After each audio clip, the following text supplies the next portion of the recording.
আজকে আমি বানাতে চলেছি আয়ুর্বেদিক চা। ঠান্ডা গরম ওয়েদারের জন্য পারফেক্ট একটা চা। তো প্রথমে আমি নিয়ে নেব আদা, তুলসী পাতা, লবঙ্গ এবং গোলমরিচ। তো সব কিছু আমি একটা হাঙল দিস্তের মধ্যে নিয়ে নিচ্ছি, নিয়ে এখানে একটা পেস্ট বানিয়ে নেব। খুব মিহি পেস্ট করব না, হালকা একটু থেঁতে নেব। বাড়িতে সবাই কিন্তু এই চাটা একবার ট্রাই করে দেখবেন। সর্দি কাশিতেও ভীষণ উপকার এই চাটা। তো এই সব কিছু উপকরণ আমার ভালোভাবে থেঁতা হয়ে গেছে। আমি এইগুলো একটা বাটিতে ঢেলে নেব। তো এর মাঝে বলি, আমার চ্যানেলটিকে সকলে সাবস্ক্রাইব এবং লাইক ও কমেন্ট এবং শেয়ার করবেন। তো গ্যাসের ওভেনের মধ্যে আমি একটা বাটি বসিয়ে নিয়েছি। এর মধ্যে 2 কাপ মতন আমি জল নিয়ে নেব।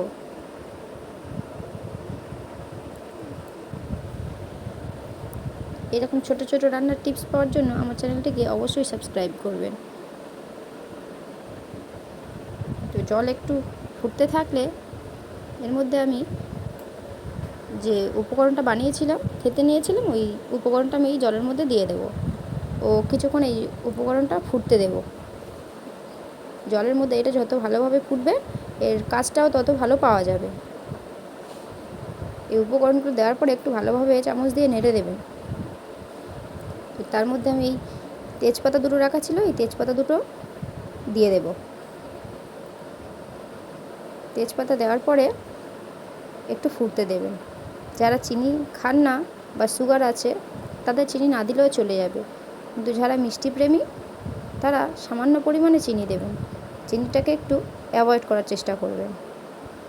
মিশ্রণগুলো ভালোভাবে মিশে গেলে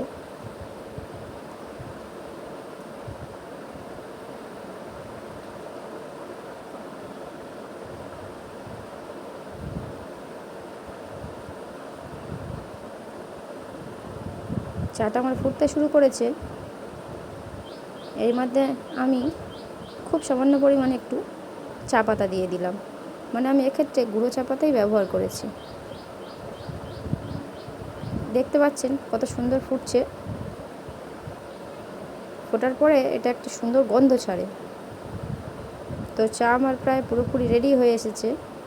এবার আমি এটাকে নামিয়ে নেব। দেখতে পাচ্ছেন আমার চাটা সম্পূর্ণ তৈরি। এবার চাটা আমি একটা পাত্রে ঢেলে নিচ্ছি, মানে এখানে আমি কাঁচের কাপটাই ব্যবহার করেছি যাতে কালারটা ভালোভাবে বোঝা যায়।